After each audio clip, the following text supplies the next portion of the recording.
Tā, tātad programma mums ir uzinstalēta. Ja viņi neparādās kaut kur uz desktopa, tad viņi ir jāmeklē kaut kur sadaļā Start. Visbiežāk viņi varēs atrast sadaļā Start, zem tādas sadaļas kā All Programs. Un redzam, tātad šeit pašā augšpusītē viņi ir varam vaļā.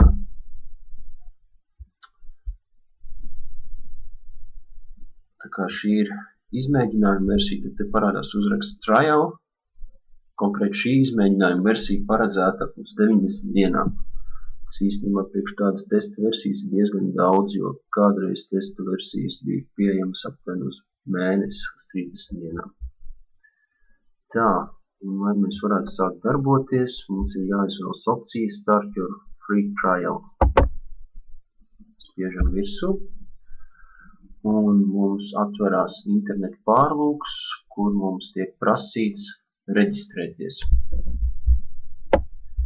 Ievedam savu e-pasta adresi.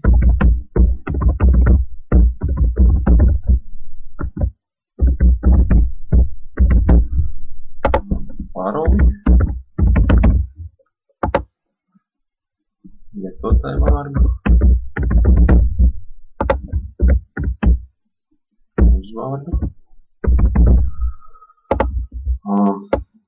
Valsts.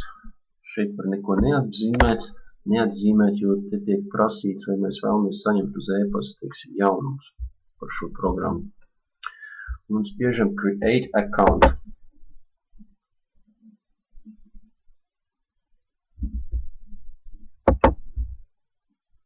Tā.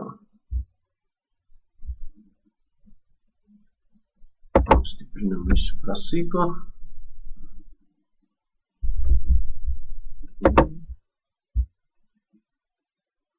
Jā, kā parādās, ja mēs atveram programmu, tad mēs redzam, ka mums reģistrācija bijusi veiksmīga. Tas nozīmē, ka 90 dienas mēs šo programmu varam lietot bez maksas, un mums ir pieejams arī tādas opcijas kā saglabāšana un failu eksportēšana.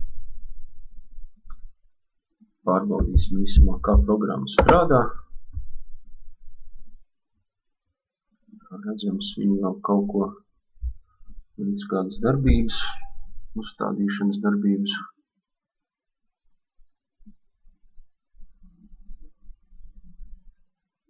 Es nemaldos, tad pašlaik tiek instalēta skaņu biblioteka.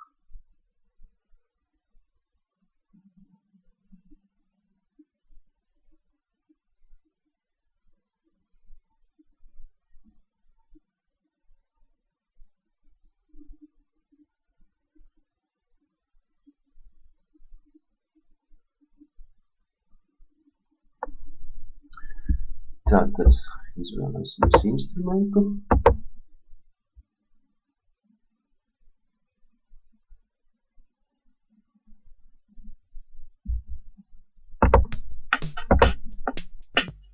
Ir skaņa, tas ir labi. Ievietosim skaņu celiņā.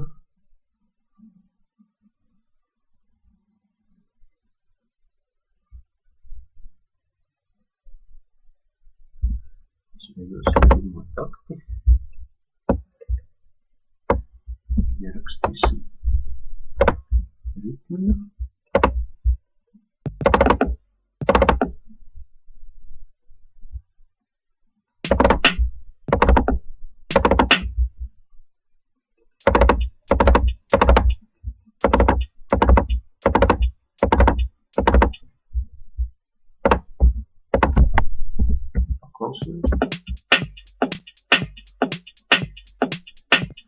Tā, viss darbojās, un to mēģināsim saglabāt.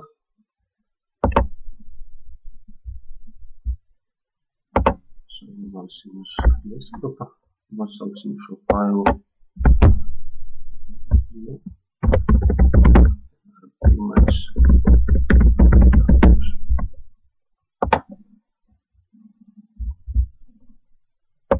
Tā, citu programmu. Skatīmies, kur tas atveram vaļā.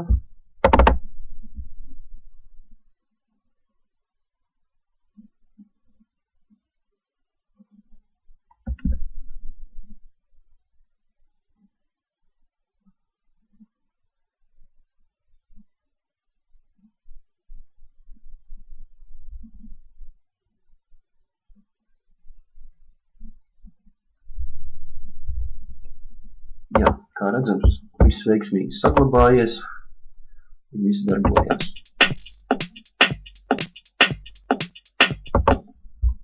Tas arī viss pagaidām.